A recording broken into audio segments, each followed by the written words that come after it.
Yes. And that's the slider to end all sliders.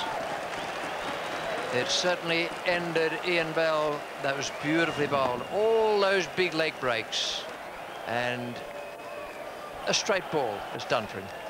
That reminds me of Adam Hollyoake back in 2001. No, back in 97, I should say. Just leaving a straight ball. Easy enough for the umpire. But the fear of God is put into you by everything going on out there, not least everything that Warne gets on the ball, and then all the action taking place around the bat. And Bell looked pretty freaked out by it.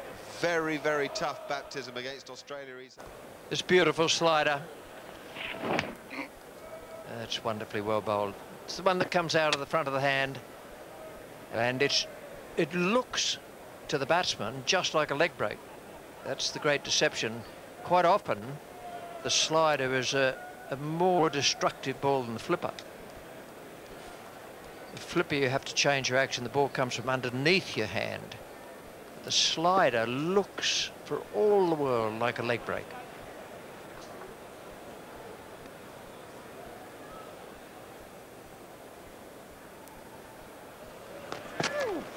Oh, Shane, yes. Plenty of tricks here, Warne.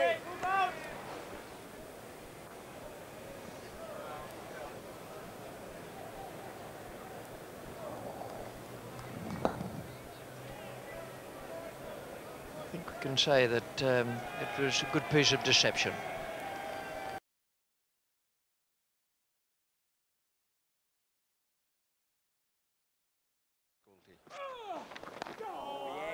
That's right, Jeff. There's one other aspect to Warne's bowling that I think makes things very difficult. And that, for me, is the degree to which the ball spins. You're never quite sure. He bowls you this leg spinner. Is it going to spin 6 inches? Is it going to spin 7 or 8 inches? And he does put varying degrees of leg spin on the ball. Oh, that is super bowling, Warne. And Simon Hughes has got something for us. Well, you're absolutely right, Tony, about the degrees of spin. Ian Bell was very unlucky. Just have a look at these 3 deliveries from Shane Warne. They're all the same. This is a leg break, and he leaves it, and it turns quite a bit. Good leave. Then another leg break. Again, seam up. You see the seam rotating over itself. Leg break, well left. Now, this is the wicket ball. Now, we all thought it might have been a slider, but he deceived everybody here. This is a leg break. It's, again, seam up, rotating over itself. It pitches on the stumps. Bell thinks, yeah, it's going to turn.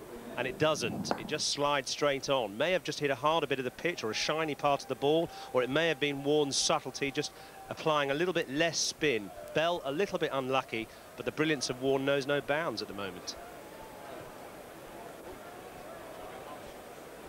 Yes, very interesting, actually, because exactly right. The degree of spin, I think, is the point that Simon was making there. And there's no doubt about the fact that there have been plenty of batsmen over the years that have struggled with that very aspect of Warne's repertoire. See, I think, Tony, that a leg spinner like him, who is a big spinner, he deliberately bowls the ball when he really rips it and tries to spin it. And then another time, he gets the same action, same rotation of the fingers, but he holds it loose in his hand so that it doesn't turn much.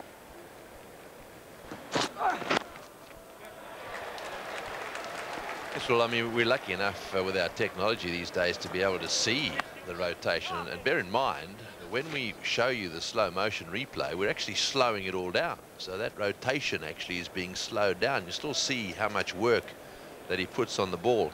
He's got very strong wrists, and he's timing with those wrists and the fingers and everything coming together at the right time. Just incredible. On 3, Peterson 12, 119 for 4.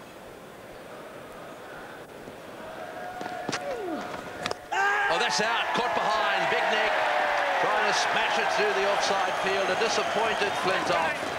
Just backing away a little bit, trying to smash. A little bit of extra bounce there for Warne. And that is the end of Freddie Flintoff. Well, it looked to me as if he set him up with a couple of that did turn leg spinners. This didn't. It just sort of ran on a bit quicker. Just comes out of the hand. Yeah, definitely just run on quicker. That it's on to him. Great catch. Good catch there by the wicketkeeper. Well, that's a disappointment for the crowd. He's a big favourite, Andrew Flintoff, but he's gone. 119 for 5.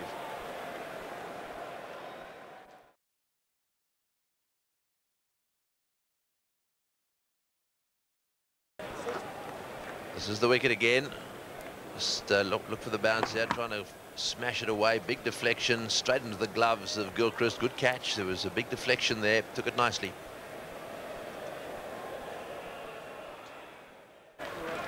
We need a breather, so here's Simon.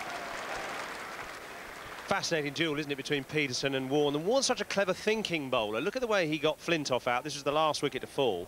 And this first one here is a leg break.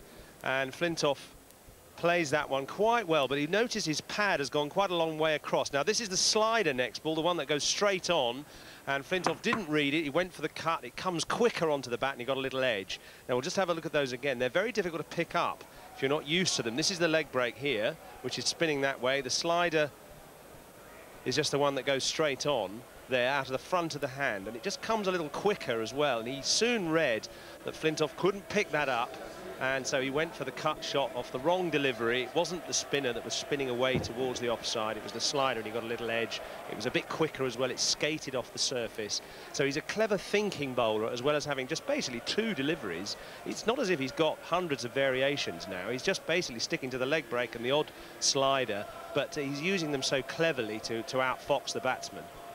Yeah, I think that the trajectory of the ball is very important to that as well. And one of the things he's done so cleverly today, he's bowled quite a few of his leg breaks a bit flatter and quicker. And I suspect that's because he knows that today the slider's working well, so he wants to kind of like have a double whammy there and confuse the batsman on that front. You do have days, he'd admit that some types of delivery work better than others, so you know you're going to use them more, so you want to find methods of disguising them. To my mind, watching England's batsman, only Kevin Peterson has picked him today. And the great advantage of picking Warne is that with that leg break, if you pick it, you can actually get back to cut the ball. But if you're not sure whether it's going to be the slider, it takes the cut out of the equation and reduces your run scoring opportunities.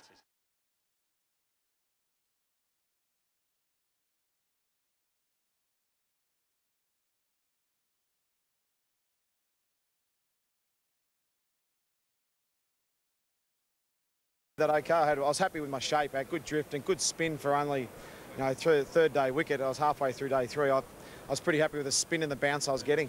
And there's a little bit of assistance there for you with the rough? Yeah, I think a lot of the stuff I wasn't really bowling too much in the rough. The one with Trescothick, he was playing pretty well. I just tried to get to him a bit fuller because he was playing a sweep shot pretty well, and I tried to leave a gap for him to sweep and try to get him as full as I could in the end. You know, I suppose I got lucky there. And the one that got Bell out, it was the leg spinner. Initially we thought it was the slider, which you like to bowl now. It didn't quite turn. Was it meant to turn more, or is that just the subtle variation that you produce? What do you want? What answer would you like, Mick? You tell me what came out of your hand. I'd love to hear that. Do you think I would say it's a leg spinner that didn't turn? It's the new slider. There we go. It's the slider.